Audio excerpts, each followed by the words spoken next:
حدیث مبارک کې راځي چې په دې رمضان المبارک کې د سلور سیزونو ډیروالی کوي. دا سلور سیزونه په کثرت سره کوي. یو دا چې کلمه طیبه ډیر وایي، لا اله الا الله ډیر وایي. دویم استغفار ډیر کوي. او دریم د جنت حصول ډیر غواړي. او دریم سلورم چې کوم دی د جهنم نه امان ډیر غواړي. نو کلمه طیبه ډیر وایي. د دې خو ډیر زیات فضیلتونه دي. خو شیخ ابو زید قرطبی رحمت الله علیه فرمای چې ما دا واوریدل چې څوک لا اله الا الله او یا زره پیری وای نو هغه ته به الله پاک د دوزخ د اور نه نجات او خلاصې ورکړي. ما چې کله دا واوریدل نو د اویا زرو یو نصاب ما د خپلې بیبي دپاره وی او بیا مې د اویا زرو څو نصابونه د خپل ځان دپاره وی او د آخرت ذخیره مې کړل. وی زمون په خوا کې یو نوجوان اوسېده، د هغه په باره کې وی دا مشهوره وه چې دا صاحب کشف دی. دا نوجوان وی زما په دې خبره کې لږ شک وی چې یاره واقعي دا نوجوان صاحب کشف دی او که نه دی. وی یو ځل مونږ په خوراک باندې ناستو، دا نوجوان را سره هم په خوراک کې شریک دی او دې نوجوان ناسا په یوه چغه ووهله او دا یې ووی چې زما مور د دوزخ په اور کې سوځېږي او د هغې حالت په ما باندې ښکاره کړی شو.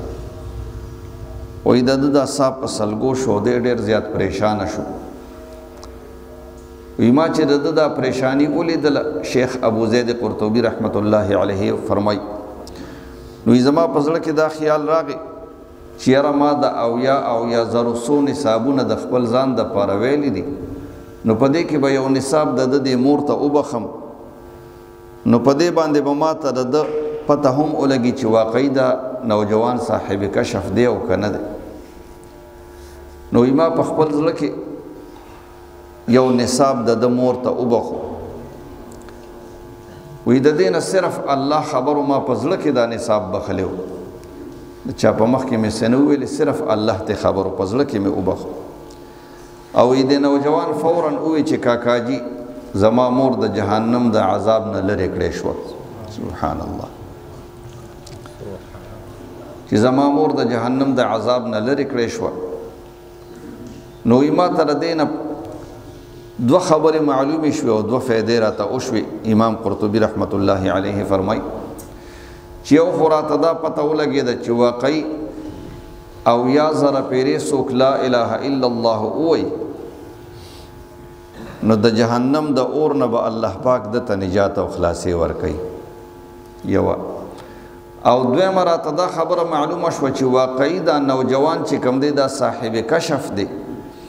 دته د جنت او د جهنم کشف وی هم کی.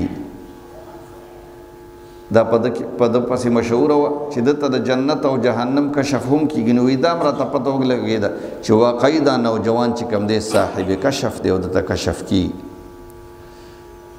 نو د دې وجې نه په دې رمضان المبارک کې د لا اله الا الله دا ورد او دا ذکر چې کوم دی دا ډېر زیات پکار دی. د خپل ځان دپاره هم د اویا زرو نصاب پوره کې، د خپلو مردګانو دپاره کله چا څوک وفات شوي وي د هغې دپاره هم چې کوم دی د اویا زرو دا نصاب ووایه، الله تعالی به هغې ته هم چې کوم دی مغفرت دا چې کوم دی نصیب کړي. نو یو دا د دې حدیث مبارک کې چې لا اله الا الله دا په کثرت سره وایه، ډېر وایه. د حدیث مبارک کې دویم نمبر فرمایي چې استغفار ډېر وایه. او د استغفار باره کې خو ډېر زیات فضیلتونه راغلي دي. په بهر حال یو حدیث مبارک کې راځي چې څوک استغفار ډېر کوي نو الله جل شانه به ورله په هره تنګسیا کې لاره وباسي او د هر غم نه به ورله خلاصې ورکوي او رزق او روزي به ورته په داسې طریقې سره رسي چې د ده په وهم او ګمان کې به هم نه. دا درې فایدې به پې الله پاک ورکوي. یو دا ده چې په هره تنګسیا کې به ورله لاره وباسي، یعنی هر مشکل به ورله الله پاک حل کوي. نن سبا خو د هر سړي مشکلات شته دی که نه هر سړی وایي یاره په دې مشکلاتو کې ګیر یم څوک وایي دا کیس دی را باندې څوک وایي دا مسله مې ده څوک وایي دا مشکل مې دی دا اختلاف دی نو الله پاک به ورله هر مشکل چې کوم دی حل کوي او د هر غم نه به ورله خلاصې ورکوي نن سبا هر سړی په ډېرو غمونو کې ډوب دی نو که د غمونو نه یو سړی خلاصې غواړي نو هم استغفار دی ډېر ډېر وایي او رزق او روزي به ورته په داسې طریقې سره رسوي چې د په وهم او ګمان کې به هم نه او په رزق پسې خو مونږ روزانه منډې وو که نه وو دا مونږ چې محنتونه کوو کوششونه کوو دا ستړی برداشت کوو دا خو د رزق دپاره روزانه سار په خړه کې وځو په تیاره کې او ماښام په تیاره کې واپس راځو نو دا محنتونه او دا کوششونه او دا سفر مونږ د دې رزق دپاره کوو نو که استغفار څوک ډېر ډېر وایي الله تعالی به ورته دا رزق او روزي په داسې طریقې سره رسوي چې د په وهم او ګمان کې به هم نه